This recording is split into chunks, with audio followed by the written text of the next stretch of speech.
Hey everyone, welcome back to Talking Shop with ShopSabre. Today's episode is a reminder for everyone out there feeling that you're pulled in 100 different directions, that it's time to ignore the noise. You got to focus on what makes you ultimately you, right?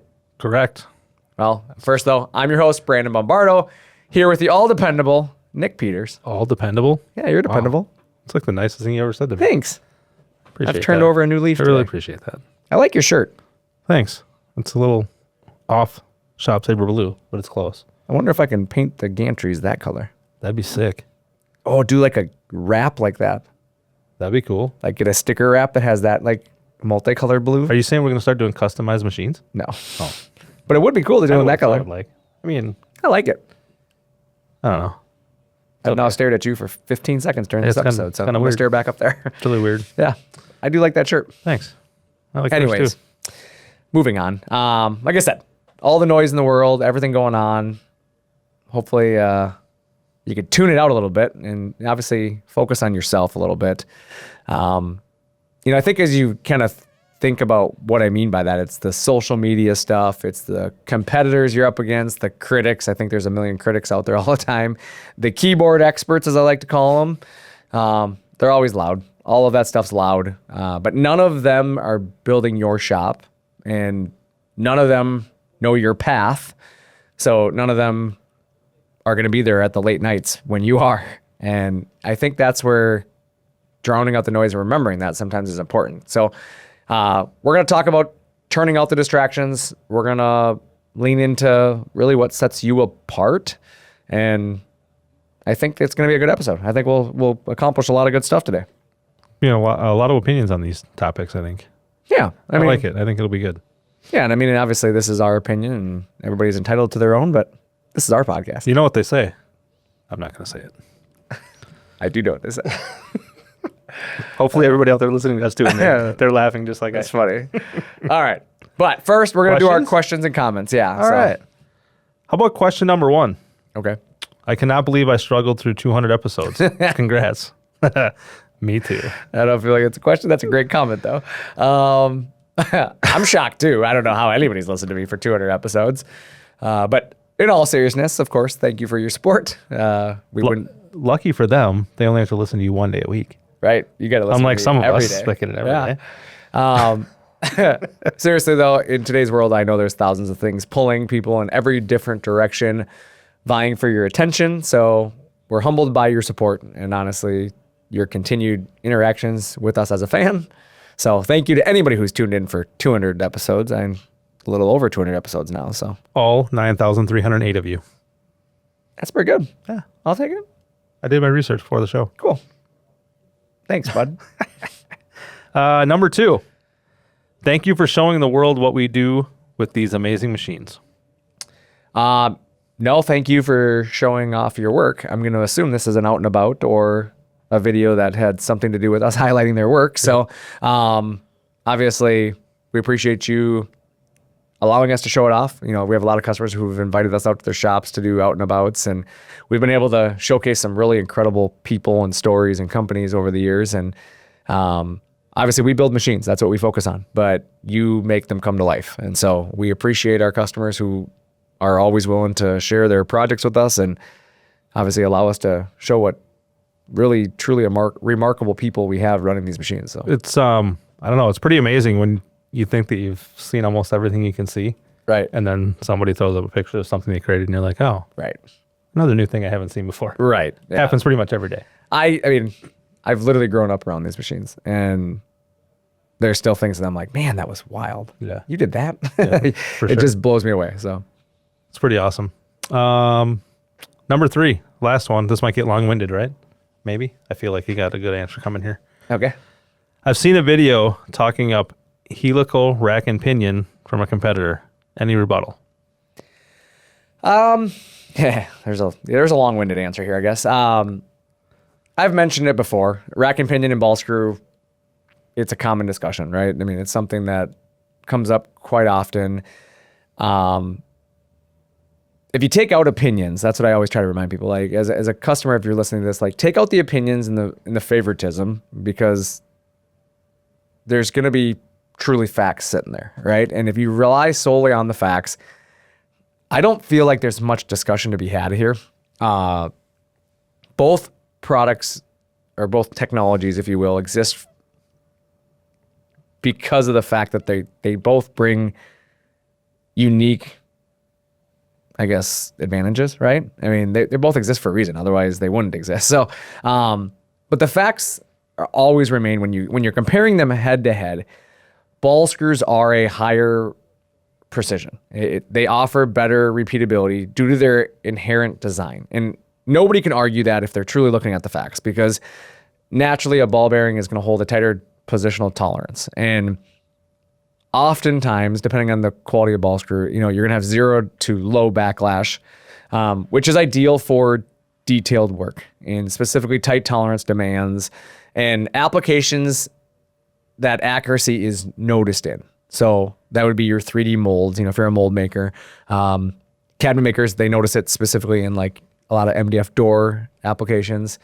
If you're doing joinery, things like that. So are there ways to do that with rack and pinion? Absolutely. I'm not saying it can't be done, but it's not as consistent. And, the biggest thing to ball screw is they offer smoother motion and quiet operation with really minimal vibration. And ultimately, that's because of the rolling contact design. They are limited in length. There's some limitations to it. Generally, you need to consider anything over 6 foot have to have a fixed ball screw to avoid whipping, which increases cost. And I think that's why you don't see more of them in this classification, is because cost is always something that is considered in this level of machine.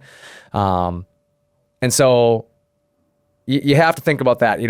Ball screw is expensive to scale with. You need a higher precision manufacturing facility, because to properly manufacture the frames, the mounting surfaces, and everything that goes into ball screws, there's more thought that has to go into, longer screws equal higher cost and more complexity. So, when you start thinking about the supporting mechanisms, such as the ball nut itself and the alignment and the milling and all that, like there's cost there. So ball screws have a lower top end speed as well, due to the expensive limitations to spinning a ball bearing and ball nut. And so an example of this simply is, you look at our IS series, which is our top routers, they're 2,100 inches a minute. But, if you look at our ShopSabre, which does use rack and pinion, that's 3,500 inches a minute. So again, there's speed to be gained in rack and pinion, of course, but when you're doing something like cutting with a rotational tool, you're limited in how much speed you can push it anyway. So now the advantages kind of fall off. So not to get long-winded further, but because if I'm gonna talk about ball screw, I should talk about rack and pinion a little bit. And rack and pinion strengths remain, they're versatile. They're versatile over long distance. There's no whip regardless of the length. So obviously the manufacturing process stays similar. You're not having to add more cost because you're gonna go longer with the machine. They are ideal for high speed, high acceleration applications with typically lower torque, right? Where you have less forces being applied. So, if you're looking to like focus on rapid movements, conveyor systems is a really popular solution for that. Or product transfer solutions. It can be a solution there. That's really nice. They are a lower cost to scale. As I mentioned, when you get bigger, it doesn't necessarily get more costly. They're more economical from a low budget application. So again, I think that's why you see when you're looking in this classification, when a lot of machines are imported in this competitive nature, they're looking at machines that are going to use rack and pinion because of that. So, whether you're building something small or big, you're not scaling your manufacturing. It's the same process. So, limitations to rack and pinion, though, are the backlash risk, and inherently a gear must have backlash to properly function. And again, you have to install additional items to compensate for that backlash, which raises costs significantly and then becomes counterproductive. So at higher price points, you can get better quality rack and pinion. You can get control systems that account for backlash. They have backlash compensation in them. They track it. They make adjustments for it. They do all the compensating internally. But that comes at a cost. I mean, those controllers are $50,000, $60,000, $70,000 sometimes. So you're not going to put that on a $50,000 machine, So rack and pinion generally will always be a lower precision if we're comparing equally priced ball screw applications. And it's just simple as that. Like that's just technology limiting you.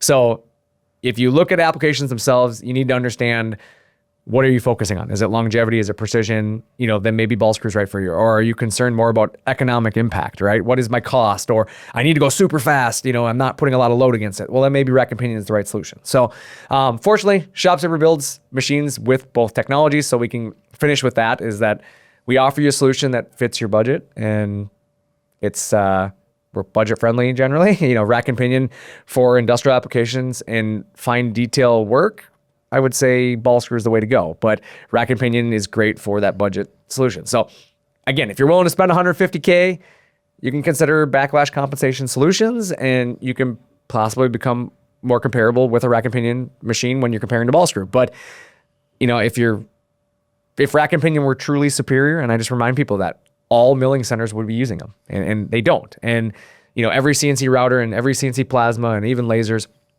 would use Rack and Pinion on the Z-axis, the vertical axis, but they don't. So it just goes back to facts that, ball bearings inherently are more accurate, and that's the reality of that. So long-winded answer. Sorry, I know you asked that question, but that's opening up a can of worms that I'm going to answer. So I think what it basically summarizes is what we talked about a million times before. Like, gather all the facts, decide what works best for your business and what you're doing. Right? Absolutely. Because not everybody needs the repeatability or accuracy that a ball or Rack and Pinion or ball screw is going to provide, right? Some people just want to cut things, and Rack and Pinion will do what they need to do, right? Right. So it just all depends on what is going to fit your needs and what your budget allows. Yeah, and it's exactly it. And I think a lot of times sales guys muddy that water more than they have to, because a lot of companies can't sell you both. And so naturally they're going to talk you into whatever they sell. So I think it makes people believe there's worse, impacts from ball screw than there is. It's going to be whipping and this and it's cost. And it's not. Like, it's just not. And the same with Rack and Pinion. Like, not in every application will Rack and Pinion be a problem. So there's good and bad places for them both. But I think largely at this price point, if you're going to spend $50,000 to $100,000 in a piece of equipment, ball screw is going to outperform it almost 100% of the time. So agreed. Yeah. So just that simple. Yeah. No more questions. We're over. Done. There it is. I like that. I like that. For anybody who didn't see it, who's just listening, I was going to try to hit the camera, but Nick just threw his paper at the camera and missed it. So this is my very best Brad Johnson impression and threw it right at the ground. That was a Christian Ponder, I thought. Yeah. Anyways, but moving back onto our topic, I'm sorry to get long-winded on that. That was kind of a technical answer. We do have a video that we actually are going to be shooting that will talk more about ball screw and Rack and Pinion and kind of showing the technologies off, just so people can learn more about it. But that'll be coming in the coming weeks or months. So stay tuned for that. But getting back to today's topic, which was silencing the noise, right? Noise is everywhere. It is. I think we can talk about that. What does it look like? I think, what does noise look like, right? It's a sound, but noise can be competitors' ads. It's, it gets busy claiming to be. How many times do you see where like videos on the internet or ads on the internet claim to be the best or the fastest, or, like, I just think about an industry that really is like bad about that is the phone industry. Oh yeah. Yep. Like cell phone carriers, the fastest network, the best network, the this.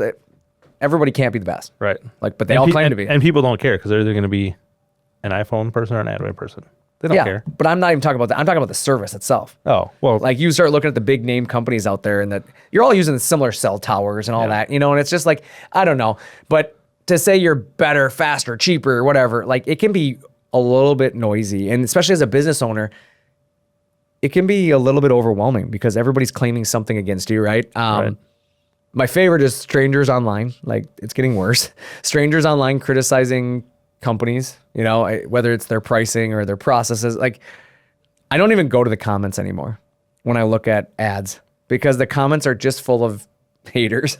And do you ever, like, if you do read them, do you ever wonder, like, if the person even has the product? Like, there's a lot of times, like, I think that's just somebody who is working against that person, so it's, I don't know. It's just become the strangers online criticizing everything. When back in the day it was, I don't know, I guess I was raised with if you don't have anything nice to say, just don't say anything at all. Right. And like, so I just scroll on, like, and I've always said that, like, just scroll. And if you can't scroll past something, then man, maybe like internally reflect first, right? So Find something better to do with your time. yeah, but I mean, just think about it as a business owner, like don't beat yourself up over those people, because sometimes that noise is just noise. And, you know, you also have to think about industry trends. You know, sometimes just industry, you know, I go back to, you know, around the COVID era when people were getting in the trend of working from home. Everybody's working from home, right? And we were forced to. Yep. But then it became like a trend, an industry trend where everybody's going to get a job at home now. And now that's quickly died off, and people realize like it's not as efficient as people think it is. Did you ever think you were going to get to the point where you had to specify that it's an in-office job you're applying for? I did not, but I do now. Right. Like every one of our It's kind of ads wild, say. right? Yeah, and you're right, but it's like those industry trends can be noise, right? Because, you know, as a cabinet maker or a sign maker or whatever you're doing out there, I'm sure your industry has trends too, and you're like, you know, I don't think there's a lot of work from home when you're building cabinets, right? No. I don't think that exists. But my point being is that you have trends that are coming up that are probably overwhelming you a little bit, and you know, they make you feel like maybe you're falling behind a little bit. And I think the fact that there is somewhat of a race to the bottom effect, right? People always trying to one up each other. And the reality is, like, the truth behind all this though is most of the noise is just that, it's noise. It's not the reality of what's taking place throughout your industry largely, right? It's the minority. And loud doesn't always equate to intelligent. So the people screaming and yelling generally aren't willing to have a conversation, you know? Right, And so like right. maybe those 3 or 4 people that you see online making the most noise about your product, you know, no matter how much you stress, you're probably not going to make them happy.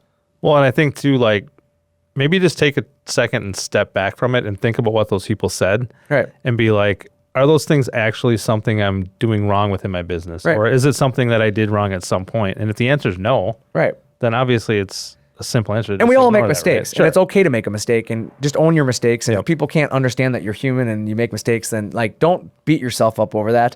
The other thing I always try to remind people is just because something's popular doesn't make it profitable. Right. For Because sure. there's a lot of people that think like, well, everybody's doing this now. Like that can hurt your business just because everybody else is doing it. And a lot of times the companies that are losing money, they'll stop doing it eventually. But it's a race to that bottom. So I think the biggest thing that I can encourage people is just getting back to being you, right? And you have to start by asking yourself some questions a lot of times. When you get in those you know, ruts, if you will, why'd you start your business in the first place? Or why'd you change your career in the first place? What drew you to that position? And ask yourself if that reason still exists. Because a lot of times I think it's easy to get overwhelmed and, you know, you get into a midlife crisis. I mean, you start to believe that you're just wasting your time. But, you know, what kind of customers do you love to serve? Sometimes you have to ask yourself that. Maybe you're getting into a niche market that you don't want to be in, right? And what work are you proud of? Or what do you like to do? What do you want to put your name on? And really focus in those areas, because yeah, sure, you can get into every little niche market out there, but if you're miserable, maybe it's not the market you need to be focusing on. Maybe there's not enough, you know, energy being created by it that it's worth the time. It's actually defocusing your business more than focusing it. I think, I don't know, I always like to say that when I pick restaurants that I go to, Yeah. it's kind of the same comparison. Like, do the handful of things that you do really well. Yeah. And just do that Agreed. for your business. Don't try to do 500 different things Agreed. that are just mediocre or average. I agree. Pick out the 5 things you're not going back to the business here. Right. Pick out the 5 or 6 or 10 things that you do really well. Yep. And just do those 10 things. Right. And don't worry about the other stuff that other companies are doing or that other companies are trying to make money off of, because you're just going to focus your energy on something you don't need to. It's okay to be different. For sure. And that's what I remind people, like, different businesses exist for a reason, right? There's different focuses. So you can be competitors and still do different things. And, you know, I think you need to lean into your identity, you know, as you've just said, whether you're a one-person shop or a growing team of, you know, 100 people, your standards, your values, your voice, you know, they're your competitive advantage, right? And those things don't need to change just because you go from being, you know, a small size shop to a medium size shop. You can still keep all those, like you said, those values and all those things the Right. same way. Just because you're getting bigger doesn't mean anything needs to change. Right. Yeah. Build on your strengths. I mean, that's the biggest thing about it is you have to find out what makes you strong and focus on those. Don't focus on your insecurities. I think there's so many people, and that's just a life thing. And I try to teach my kids that, like, it's okay to not be the best at everything. Don't focus on your insecurities, Right. what you're not good at, you know? Not everyone can do what you're doing. I think people need to hear that. Not everyone's going to do it to your satisfaction. And it's okay. You know, even if you're a consumer, like, it's understanding that every person's going to do things differently, and it might not be to you the way you would do things, but respect the fact that that's their business, right? Yep. And, you know, I think the biggest thing for businesses is don't just pivot, right? Just because someone else posts a flashy video, right?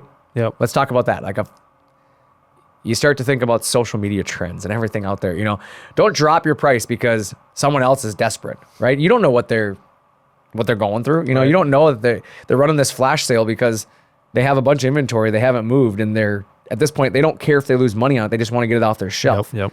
But yet you try to compete with that, not realizing why they're doing it, and now you're the foolish one because they're doing it with a strategic go forward plan. You're just cutting your profits. And all you've done is devalue yourself for Correct. a lot of time. Yeah. Exactly. And so don't dilute your processes. Don't, you know, to match someone else's shortcuts. I think that's the biggest thing about it. So you have to focus on craftsmanship. I think that's a big part of it. You have to focus on your customer's experience, your customer service, whatever makes you. Innovation has to serve your mission. Don't just innovate because somebody else is doing it, right? Mm-hmm. Not just feed the algorithm, if you will, right? I don't know. I probably get a little long-winded in that, but I just think staying focused is a big part of it. And as I say, I'm getting long-winded. I'm trying to talk about focus, but you have to mute the distractions. You really do. And that's literally and figuratively. Like, you have to mute distractions. And that means knowing when it's okay to walk away from things that are just noise. Yeah. And just be okay with saying no or continuing to do with Right. what, you know, do what you got you there. Continue to do what's made you successful for the past however long. Don't deviate that path. Just stay there.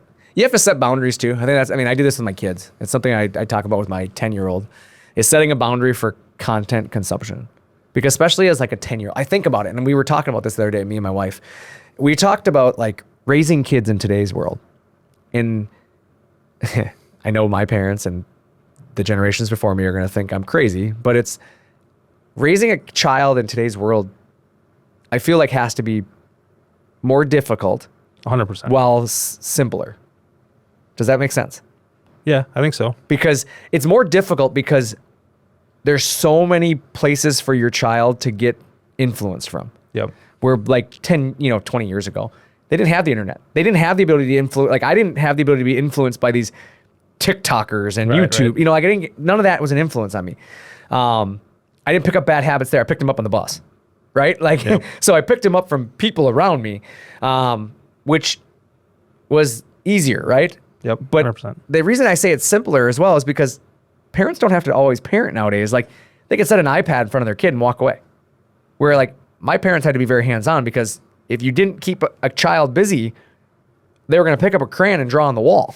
Yep. Right? Yeah. So, and I think about that, like, what makes it harder? Well, my parents, like, I can track my kid if I need to. I can look on his watch and track where he's at. And it's peace of mind. Yep. My parents didn't understand how far away I rode my bike from the house. That's what I was going to say, is like, we leave the house in the morning Oh and my God. just go with buddy. We're just go all around town because you could, really. I guess, Right. right? Like, you didn't have to worry about, I mean, thinking back, they're probably the same things that were in the world, that are in the world now, probably were back then. You know, the dangers and the worries. Oh, absolutely. But I think it wasn't as easy to hear about them or see I those feel like, things, right? yeah, that's the thing. It's like we know about them more now. And maybe the world has gotten crazier. I don't know. But my point being of this entire like conversation here about this, it was setting boundaries, right?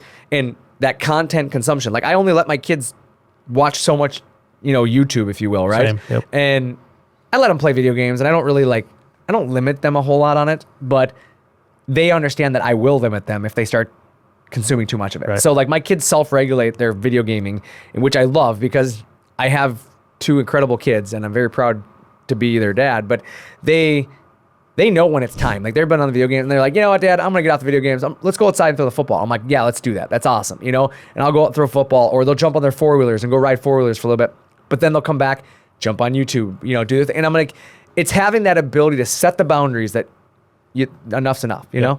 And I think as weird as it sounds too, like going back to the video games thing, I think as weird as it is, they can learn. I see my 8-year-old learning stuff for baseball by playing video games or whatever game it is that he plays. Like, I agree. It's weird because you'll see him play the game and then you'll go outside and play catch or hit and they'll be like standing or trying to throw like somebody they watch in the video game or somebody they watch on TV playing baseball. So as much as people want to sometimes think that, oh, it's just video games, they're terrible, blah, blah, blah, blah, I think there's still some things too that they can learn and take away from it. My son uses virtual reality. And I'm trying to think of the name of it right now. And I had it and I can't remember it. The Sense system, or I don't remember the name of it now, but it's the VR system. He puts it on and there's a thing where he can actually practice his hockey stuff without having to go to the rink. Right. So like, it's pretty awesome. In the summer specifically, like he can do goalie related stuff and hand-eye coordination stuff from the living room. And it's wild, like when you think about it. But you start to think about that, like content consumption versus content creation, right? Like even my kids wanting to go record everything nowadays, you know, like I think you need to, like, as a business, consider that and revisit the true customer feedback, right? So when you start to see a lot of noise and you start to feel like, revisit your customer feedback, you know, not your follower comments.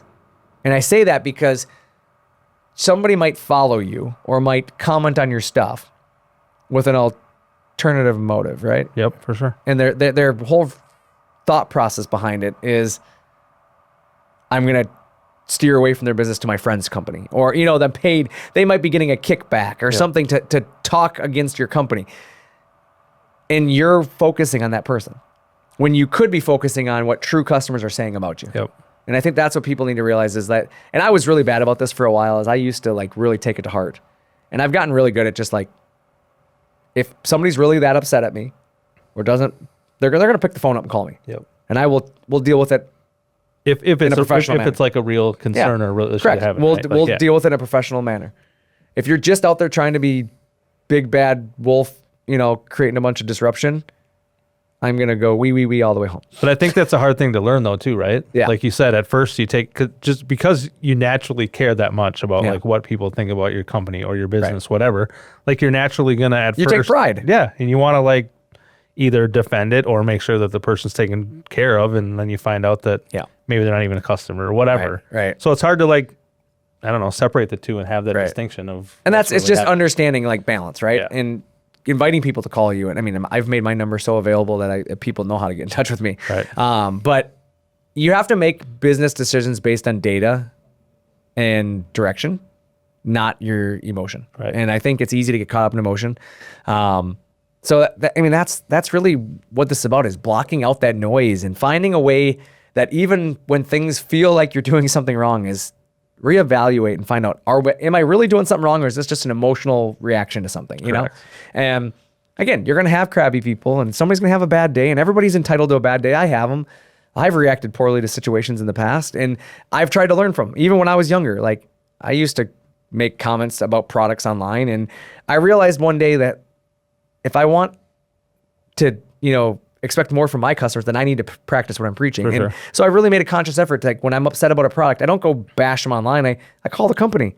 I call, you know, and talk to them. But like, you as a company listening to this, like, expect the same. Expect your customers to call you. Expect, you know, a, you know, open line of communication. And that's the biggest thing, is like just blocking out that noise, because there's so much noise out there, and that's social media and YouTube and I don't know, just everywhere you go, the TV, it's just too easy for people to throw things out there with really having no repercussions for the things they say or do, really. I feel like that's a big part of it too, is in today's world, like, I don't know, it just, there's so many difference of opinions, but people, I feel like they don't offer, I don't want to say offer, they always offer their opinion. They don't accept your other people's opinions, you know? And it's like, it's okay to, like, I read a quote the other day that's something along the lines of like, it's okay to have a difference of opinion and you could still break bread together still. For sure. Or something like that, you know? And it's like, but it's the truth. Like, me and my friends have difference of opinions all the time, but I don't wreck a friendship over a difference of opinion. Not, like, I'm going to tell them what I think. They're going to tell me why I'm wrong or why they think I'm wrong. And then we move on. Right. And we might make little jabs at each other throughout life, right? Yep. Like, hey, remember that time you thought this? Like, it just happens. Like, you have fun with it. But it's a way better way to interact with people. 100%. And I've learned a lot doing that. I've learned a lot by just being wrong. Like, oh, okay, well, you proved your point. And I've had to admit it, right? Like, okay, yeah, I could have done that different. It is what it is. So, For sure. Block out the noise and carry on with your business. I mean, I think that's the biggest piece of advice I can give you. For me, I don't know. It's just about finding a way to really understand there's only one you. And that's your superpower. I don't like calling it a superpower, but that's really the best word I could come up with at that moment. You stay focused on whatever your company's value is or missions and, your unique strengths, and the noise will fade. It will. Your results will always speak louder. And sometimes the noise isn't getting any quieter, but your results are getting louder. For sure. So it helps. So, if you need help building your identity, you have to really start to look at where am I going? What am I trying to do? And what's my standards? And if you need tools that match those standards, obviously plug in for ShopSabre here, but ShopSabre.com, it's a great way to chat with our team, and they'll help you determine if ShopSabre is in your future. If you don't own one already, and if you need another one, you know where to find us. Right? So ShopSabre.com. ShopSabre.com. Yeah, Lakeville, Minnesota. Lakeville, Minnesota. Sales at ShopSabre.com. Any other? Twitter, Facebook, Instagram, TikTok, YouTube. Subscribe to Talking Shop, maybe? Yeah, all the cool places where all the kids hang out. Yeah, make sure you guys subscribe for the next episode. Make sure you share this. Share it with people. Maybe you got a buddy of yours that owns a business and they're struggling right now. They're getting beat up and they need to hear it. So block out the noise. My motivational quote for this week is, success is the sum of small efforts repeated daily. It's like showering. Yeah. You got to do it daily. Most people. You should. I agree. So, yeah, like I said, success is the sum of small efforts, and that's repeated daily. So That's really good. I like it. Anything else? You got any closing arguments today? I don't like to argue. That's not true. I didn't bring anything funny either. I say you had no jokes today. It's only Wednesday and I'm already exhausted. Exhausted. So I don't know, man. Busy holiday weekend. Holiday weekend get you. You don't catch up till the next weekend when you sleep in because there's nothing going on. Yeah, I don't even get to do that. We got to go to some wedding and then hockey and wedding. Yeah, somebody's getting married. I don't know. I don't remember where we're going. I don't even know where the wedding is. My wife will tell me where we're going when I get in the car. Yeah, it's our last boring week around the house after we have football Sunday, baseball Sunday. And football already? No, it's actually the last week of flag football this week coming up. Really? And then we go to... Is football a fall sport normally? Well, I mean, yeah, typically. But flag football, I guess, is different. Then we start Sunday, Monday, Tuesday, Wednesday, baseball. Yikes. It's going to be like you at the hockey rink. We're back at the rink already, so it doesn't matter. So with dried out, dusty eyes from all the blowing dirt and sand and 8-year-olds playing in the dirt more than they're playing in baseball. The good news is you got your boot off. I do. Maybe shouldn't have, but it's off. It's gone. I knew you were bringing that up just to poke a little I'm bit. happy for you. Yeah. Let's go take a run. It's doing great. Running, it might be a little excessive right now. How about a light jog? A jog. We're going jog. We're going to go jogging. With that, thanks for tuning in to Talking Shop. I'm Brandon. And I'm Nick. Until next time, keep talking shop.